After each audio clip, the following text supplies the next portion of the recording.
Everybody, it's Mike from the Mike Wagner Show, powered by Sonic Web Studios and brought to you by official sponsor of the Mike Wagner Show, international warring author Mia Mulson's The Missing, available on Amazon and paperback and ebook.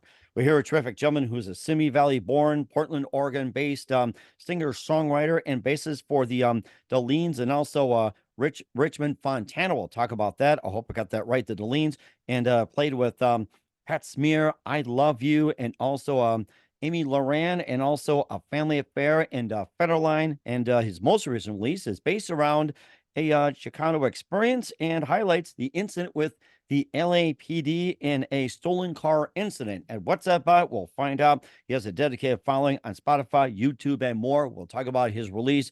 I never threw a shadow at it and more. Live, ladies and gentlemen, from Plus Studios in beautiful downtown Portland, Oregon, the amazing multi-talented Simi Valley born, Portland, Oregon based singer, songwriter, the multi-talented Freddy Trujillo. Freddy, good morning, good afternoon, good evening. Thanks for joining us today. Good evening. Thank you What's for great to have having me. you on. I'm sorry, going to say something?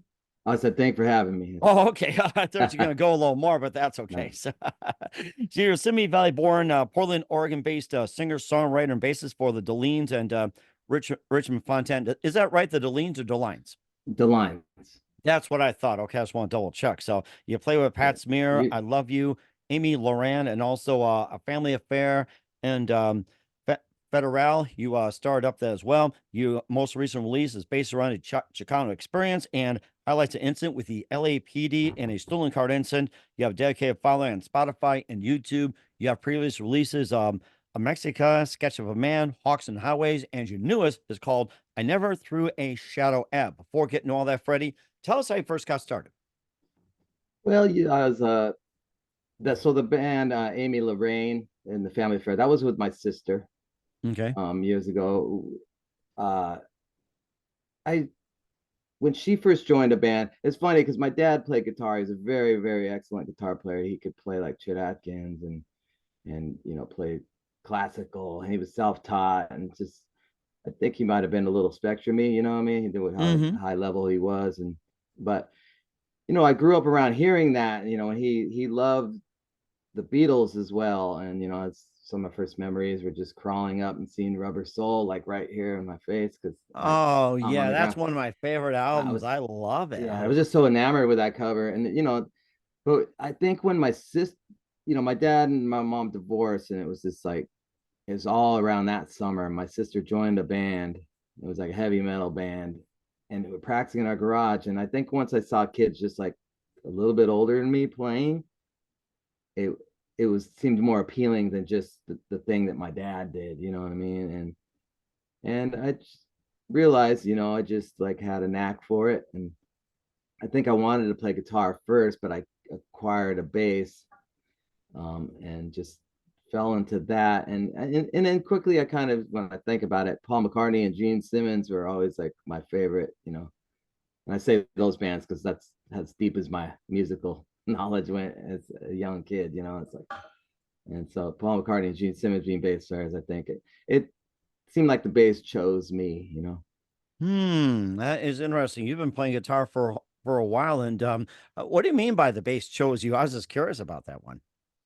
Well, like partly because I couldn't afford a decent instrument, guitar or bass. But then I had an opportunity.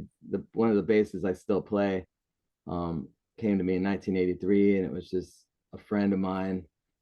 He was one of those bad kids already dealing drugs, in like Mm-hmm. high school, and he someone owed him $150, and they gave him a bass for it, and he had no need for it, and so I was able to scrounge up $150, and everybody was happy, and and that's how it chose me. You know what I mean? I just felt like the that was sort of destiny, or lack of money or something. I don't know what it is, but like I said, I fell in love with the instrument and just always been be able to play bass for people.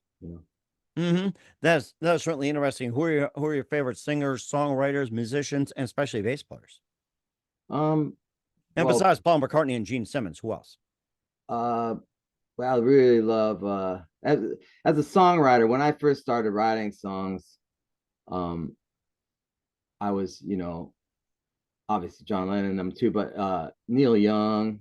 I remember seeing him not really realizing I liked Neil Young, you know what I mean? I didn't know much about him, but I got to see him on the Ragged Glory tour with Sonic Youth, and I was just really blown away by him. And then the year later saw the Harvest Moon. So I came late to him. And that's when he was being called the father of the grunge and, all that stuff. But I also really, even younger than that, really took a liking to Tom Waits. I was a really weird kid. I was really into funkadelic. Oh, wow. So George Clinton's a big influence on me, like, too, as well. And obviously for bass, Bootsy Collins and all the other plethora of bass players that were involved in the funkadelic Parliament camp. But I just keep growing on. Bob Dylan, I mean, just and more lyric as I get older. I'm getting, if you haven't noticed, like the Sketch of a Man, it was a very lyric based record, and that might have some influence being in a band with Willie Vlotten, like Mhm.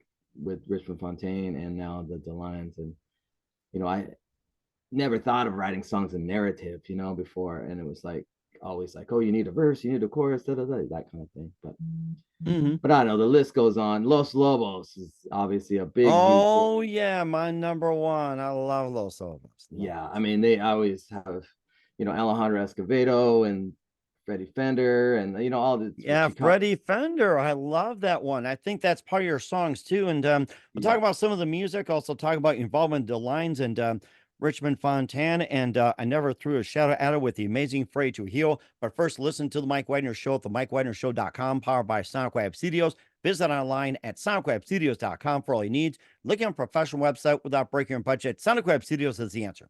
Sonic Web Studios offers fast, affordable custom web designs that blow the competition away. Call today, 1 800 303 3960. That's 1 800 303 3960. Or email to support at sonicwebstudios.com. Mention the Mike Wagner Show, get 20% off your first project. Sonic Web Studios, take your image to the next level. Also, time to give official shout out to our official sponsor, The Mike Wagner Show, international warring author, me and Wilson Zia. If you love fast paced mysteries, you'll love Missing by me and Wilson Zia, available on Amazon and paperback and ebook. Missing is fast paced and intriguing with an unforgettable twist. Takes place in 4 countries, 2 strangers, 1 target, where truth is illusion and those you love be the first to go missing. It's available on Amazon and paperback and ebook. Missing by me and Wilson Zia has garnered great reviews. And Eve Levin enjoys by Howard celebrities, including Joanna Cassie, Forge Riley, and Mills. So grab your copy today. Four Goes Missing by me and Wilson Zia, available on Amazon. Also, check out the Mike Wagner Show at the MikeWagnerShow.com or 40 podcast platforms. Heard in 100 countries, including Facebook, SoundCloud, Spreaker, Spotify, iHeartRadio. Also, Apple Music, Odyssey, Podbean, Pandora. Subscribe to us on BitChute, Rumble, YouTube. Follow us on Facebook, Instagram, LinkedIn, Twitter, TikTok, and more. Take us with you on any mobile device. And for great gift ideas, go to Amazon.com. Check out the Mike Wagner Show podcast.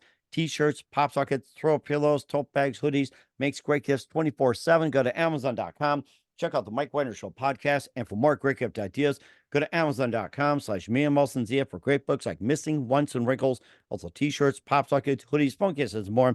Amazon.com/me and Wilson Zia. Check it out today and support the Mike Wagner Show on Anchor FM, PayPal, and the MikeWagnerShow.com. We're here with the amazing multi-talented Simi Valley born, Portland, Oregon based singer, songwriter, and bassist Freddy Trujillo here on the Mike Wagner Show. Before we talk about your song, I never threw a shadow at. You've been involved with the Delines and Richmond Fontaine. And tell us how you first got involved with those. It was probably right around 1998, that the early time, the time that if you go around Portland, Oregon, people call about old Portland. you Old know, Portland. you Yeah. Don't know, tell that to your Trailblazers fans. yeah, yeah.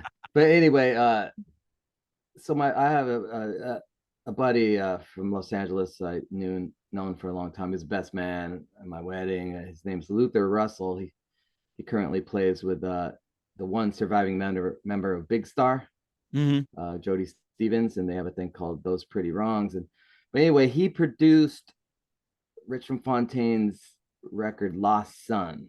Hmm. And so because of him, I became friends with those. And then shortly after that, Paul Brainerd, the pedal steel player, and the drummer, and I both backed up a guy named Ian Moore. And I don't know if you know him from Austin, Texas. He lives up in Washington now, but he took us out on the road when he was in those late 90s. And anyway, it's just become a friendship ever since. But I think once the Richmond Fontaine bass player decided he was going to move to Denmark. I think Willie just decided he didn't want to sing anymore, and he had been involved doing duets with the two sisters from the band Damnations from Mm-hmm. Austin, and Amy Boone being one of them. And she just kind of joked around to Willie saying, "Hey, will you write me a record?" Hmm. And he did. And we did an experiment, and we used Jenny Conley, Steve's wife, from Decemberists, on keyboards, and we did a record. And next thing you know, we took it over to England and riding on the Richmond Fontaine success over there. And next thing you know, we've been a band 10 years now, you know. Mm-hmm. And then Mm-hmm. so I wasn't an original member of Richmond Fontaine, but right after the first DeLines record, we decided to cut another Richmond Fontaine record because Willie wanted to close it out better than he thought the one album, High Country, which Mm-hmm. that was a little esoteric and weird record. It was almost like a soundtrack, and it wasn't their most popular release. And so we wanted to end on a bigger note. And then we did another instrumental record for one of Willie's books. But that's how it got started and that was around 2014 with the DeLines and Richmond Fontaine. But I've known those guys forever, like a decade before. Mm-hmm. And plus, you had experience with Pat Smear, I Love You, Emmy Loran, your sister, and also A Family Affair and Federal. And tell us more about those. Well, Pat, I was only like 18 years old. I was working in this record distributor called Pacific Coast One Stop.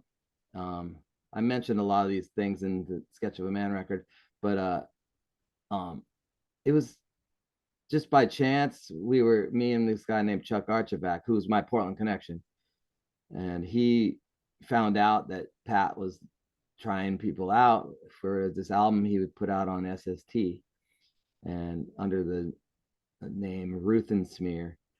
And we decided to just go try out. I think we were the only two guys that tried out, and we got the gig. But this was like 1988, so it's only like been 8 years since the Germs that he was in, Mm-hmm. seminal punk band from LA, and you know, and they had a reputation for causing violence and all kinds of stuff. You know, I mean, so I anyway, remember that. Yeah, there yeah, was stories about that. I think I was going to school at the time. I remember about the germs. They're like, yeah, the germs. So I yeah, remember that, and I had thought of it. So. yeah. I mean, they've grown into this cult popularity thing, but you know, I think they were a little more infamous back in the day. And by the time I uh, played with them, it was like, um, you know, I think there was a new generation of kids that wanted to see the Germs, that were discovering the Germs, and the album we were doing was not like that at all. And so it was kind of a drag for Pat, especially out of LA. It was fine in LA, it was fine in San Francisco, but when we went out to like rural places, it's like these young punk rock Mohawk kids or skinhead kids. We come and then they see me with long hair and Chuck with long hair and Pat, you know, and it's just we weren't giving them what they wanted, and they would just throw stuff at us. So that ended. And simultaneously, I was playing with.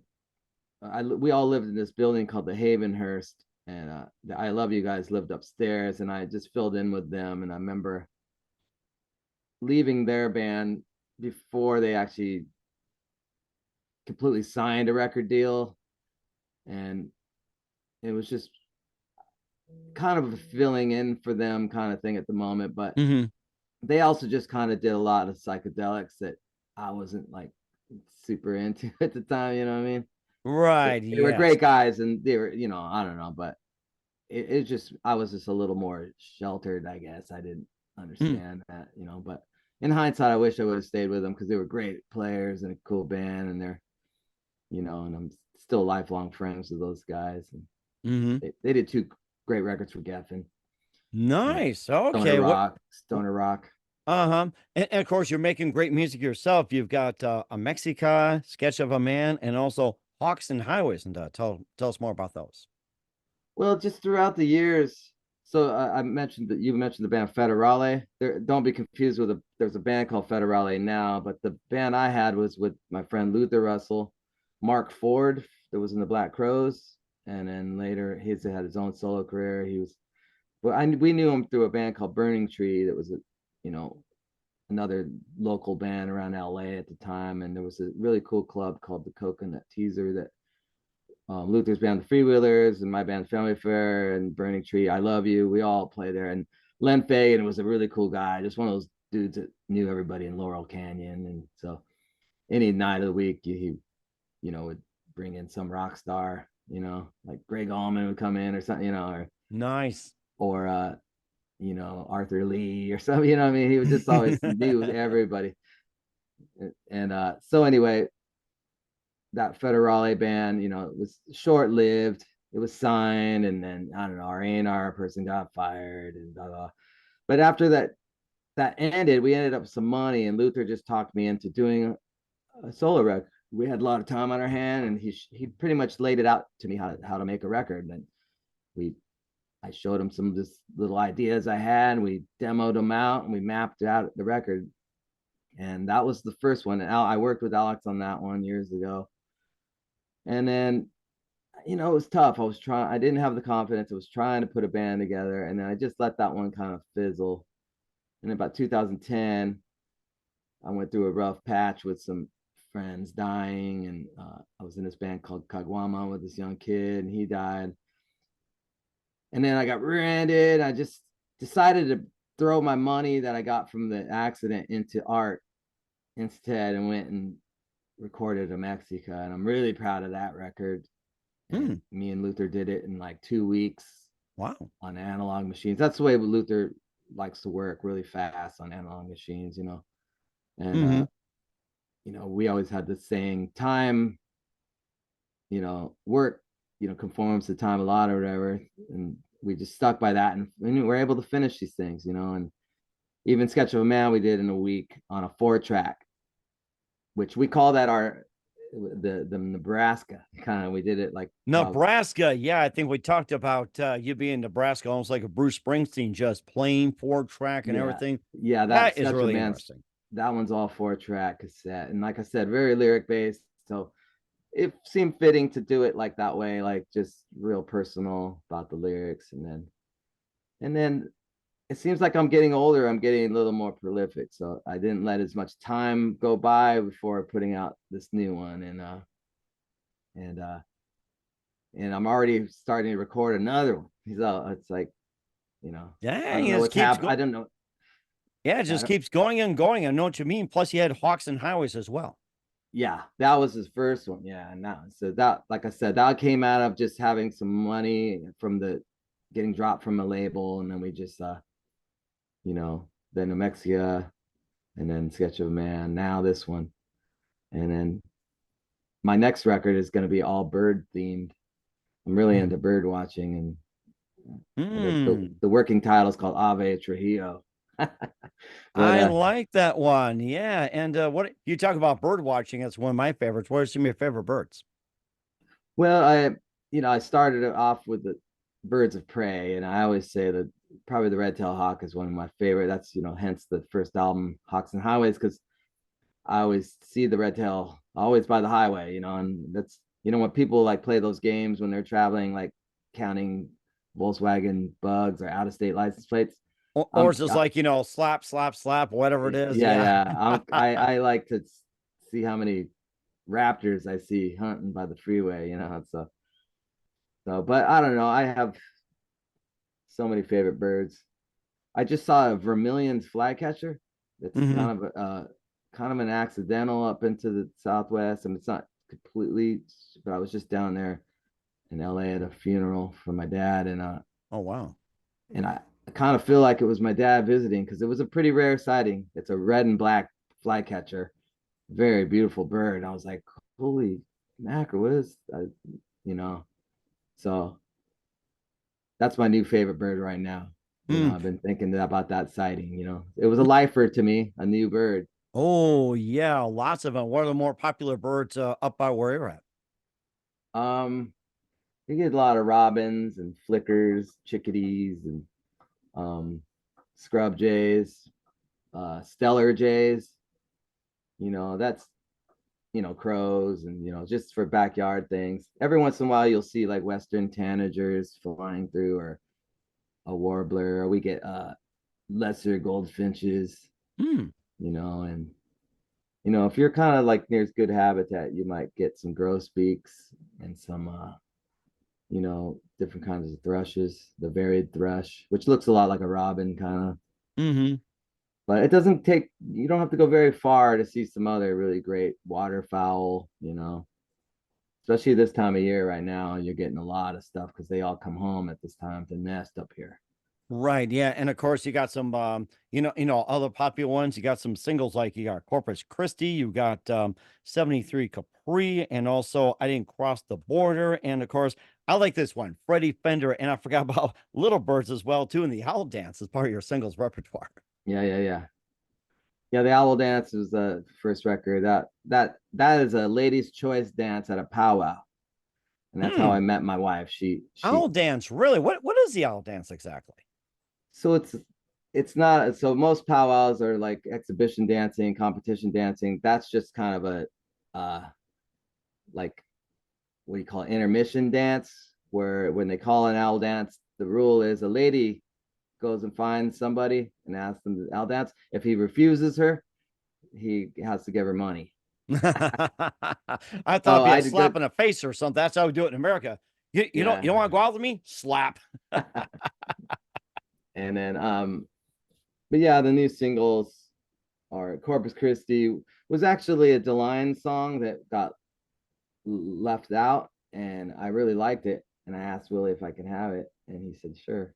So I Okay. just recorded it, and it made the record. And then um the I didn't cross the border to cross me is a saying with a lot of Mexican Americans, and I stole the line from the band Los Tigres del Norte. They said in Spanish, but it basically, for both my grandmas, we are what you call Californios. Hmm. So our history goes further back than when California belonged to America, like before 1849. We're descendants of Spanish that came to Santa Barbara area, and so it's just one of those. It was a funny way. I wanted that to be a little lighthearted, but also making a statement towards people that tell me to go back where I belong. And I'm like, well, sorry, dude. I'm right here. Right. And, you know, and I Right. consider myself indigenous as much as Spanish. So it's, I don't know where. Hmm. And of course, one song that we talked about before, Freddie Fender, and you got a song that's called Freddie Fender, one of my Yeah. favorites. Yeah. Yeah. That was a popular one in the EU and Ireland and UK, because the Delines on our first tour, we needed extra songs, and I sang that one, and it was cool. So a lot of people know that one over there.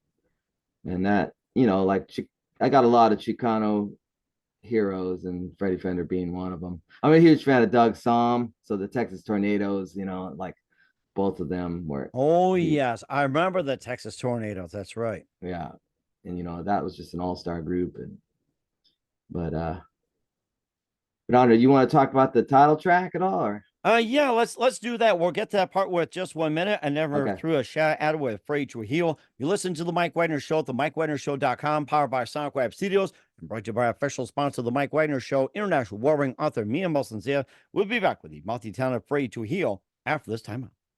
We're back to the multi-talented singer, songwriter, bassist, Simi Valley born, now in Portland, Oregon, Freddy Trujillo here on the Mike Wagner Show. And let's talk about the title track. Indeed, I never threw a shout at. That's something you've been really wanting to talk about, and especially based on your experience involving the LAPD.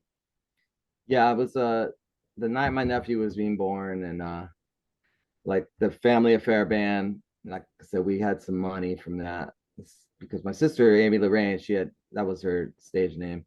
She had a big hit, and back then she used to what they call ghost track for these like producers, and she sang along to a lot of Paula Abdul's songs, and like they would mix it in before they Mm-hmm. had the technology to do what they call auto tuning these days. Right. Yeah. It's But like, anyway, mix it together, makes somebody sounds great, although they sound average. I understand that completely. yeah. So anyway, we were living in this nice neighborhood, and the night my nephew's been born, I just kind of drove home, and I realized there was this 280ZX in the middle of the street, and I just, realized someone was trying to steal my car, and I didn't see anybody. I was yelling.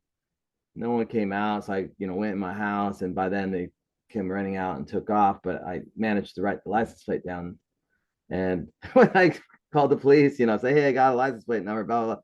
When they came, they just started questioning me, and it was a real drag. And the incident actually happened like about a month before the Rodney King incident happened. And Oh, okay. So it was around that time. It was somewhat maybe bad timing, whatever it is. Oh my God. well, it's just at the time, Chief Daryl Gates was the chief of police in LA, and the police were just, listen to NWA, they were saying all about it. It was just a rough time, and the police were very, very, very like not really cool people. And I Mm-hmm. grew up in a town, Simi Valley. I have a song about that too. That the Rodney King trial got moved there because all those LAPD guys lived in Simi Valley, and so I went to school with a lot of their kids, and Simi Valley was a real bust. It just seems like I don't know. I attracted, for whatever reason, I always had to play the game right, and the whole title "I Never Threw a Shadow at It" came from watching The Wire. One of the little kids in that, when he was asked about how he dealt with his home life, he says, I never threw a shadow at it. And I just took that as like, I didn't make a fuss or make a bother with it. Partly because the incident, there was 4 police officers, and I didn't want to provoke them. I just was taught really young not to provoke them and just not give them a reason, and I don't even know what I did besides just start to maybe get a little frustrated, and they handcuffed me. Oh my goodness. But the Over somebody stealing your car. Oh my gosh. Yeah, it was just like they trying to criminalize me because they didn't believe I lived in that neighborhood. And I showed them my license, like where I was living right there. And then, and I don't know, they just wanted to put me on the curb. But luckily, the daylight started coming, and the guys that were stealing my car returned to the scene. I didn't put this in the song. We just kind of capped it off it there. But um, the guys came back, and they like, I said, hey, there they are. I was pointing because I had my hands on my back, but they were like, they went and didn't believe me at first. But since there was 2 cars and 4 guys, 2 of the guys took off and followed out of the car, and they arrested them, found my ignition in their car and everything. So, Oh wow. so they kind of just like handcuffed me, and it was like, I don't know. But, that's one of a lot of incidents I've had where, just fitting a description and whatever. It's just, I just, with a lot of the, during COVID, there was so much of the BLM stuff. It, got me thinking, and and I seem to write about a lot of personal incidents, and and put this a song, Mm. and I Yep. was really proud of how it came out, and so it became the title track. I just thought it sounded cool too. Okay, so that was a title track of I Never Threw a Shadow at It. That was Yeah. so amazing. And if there's other music you want to talk about, feel free to talk about it as well. Um. But yeah, I mean, the whole record. I mean, there's uh a lot of personal things like besides the Corpus Christi, and I did another cover. I did covered a guy named a blues artist here in town named Paul DeLay. And a few years back, I got asked to be part of something at the Blues Festival. It was a big tribute to him because he had passed, and someone was doing some sort of play, and they were acting it out by his music because he wrote a lot of personal things too. But he Hmm. had this song called "Remember Me" that I just kind of fell in love with and did my own version of it. But besides those two, Mexican Hearts is a tune about a great aunt that I had in Gilroy, and she babysat a lot of kids in that town, and a lot of them not Mexican kids, and they grew up with being closer to her as a grandparent than their own grandparents, and the comedian George Lopez had a little bit about that, and he Mm. made that observation, and he said something, and then you get these little American kids growing up with Mexican hearts, and so I wrote that into a song, and um there's another, the song at the end, uh there's one I wrote with Willie called "The World They're Haunting Me." Um, that's just a lot of when I was in college, I used to do some mentoring for like high school Mexican kids, and a common theme I see kids get scholarships or whatever, and then their dad or whatever said they couldn't like go to school because they had to help the family business or something, you know what I Hmm. mean? So that was about that. And then, and then working a dead end job and so but I don't know what else I'm leaving out, but it's just a lot of just thoughts, I Hmm. mean, they're And of course, where can we find Jolly Music as well, too, Freddie? I'm on all the platforms, whatever, streaming, and I have on my website. You can hear any of them. You can buy what I do have physical. I have a Mexica, Hawks and Highways on vinyl.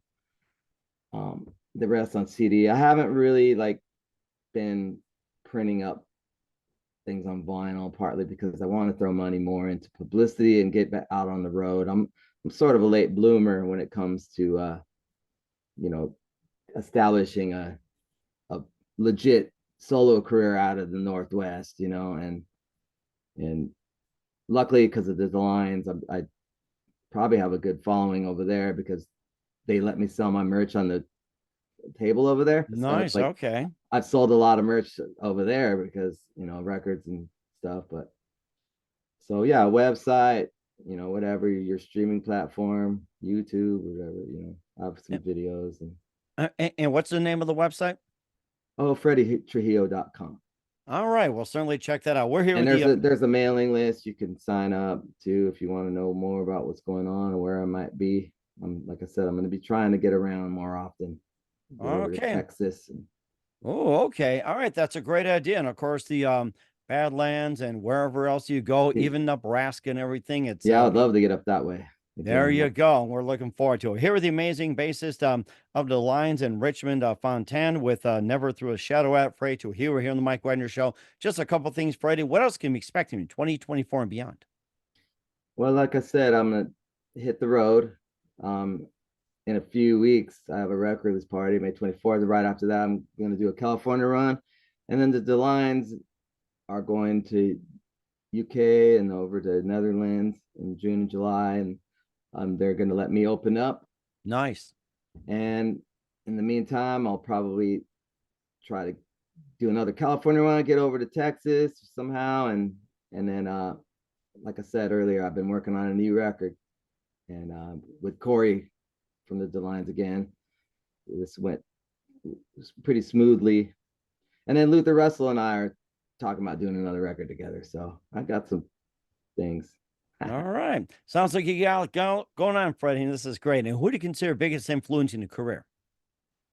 At this point, I think Los Lobos for a lot of reasons. Just for one, I'm not like one of those one-dimensional like type songwriters. I'd like to keep, something Latin, something blues, something that, what I mean. And I always admired that about them, you know. And it's much like the Beatles too, you had like these almost children-like songs at times with the Beatles, and then it's like, and then at times something really heavy like Helter Skelter or something. And I feel like Los Lobos is that way. And it's funny because I got to see them once with when Los Lonely Boys had a hit, I and remember that. Hmm. Los Lobos was opening up for them, and I was like, it's funny because these young kids sounded more like an adult contemporary band than these 60-year-old men that were like still can throw down some serious rock and roll guitar. And I was just like, Uh-huh. and they're just such a talent. And I think Louis Perez and is such a great lyricist, and he, and I think that the dynamic, much like the Beatles, you got the songwriting team between him and David, and then you got Cesar Rosas over there that can like throw in his like real like he's the native speaker, and so Hmm. I love they could do Spanish, they could do just about anything. So I think Oh they're my my gosh. That is something. And what's the best advice you can give to anybody at this point? well, uh just do what you love, man. Or if you can make that happen, really, I'm in that position, right now. I've had a family, my kids are growing up, and like I worked a job for 21 years and it just ended because just with the physical media ending finally for us. There's a company called CD Baby, and they were great. They were great to me. But so anyway, my advice to myself, which I wouldn't give any advice, I wouldn't give myself to anyone, is just like, man, do what you love, and that's what I'm gonna do. You know, I decided because I'm, you know, what am I gonna go do next? I'm open to finding another job or something if something's cool. But on the other hand, I don't want it to get in the way of like me making my art, because you know, I I feel like having 4 records out now, I do have something to say in a career, and so I got to go tell people about it, and that's my plan.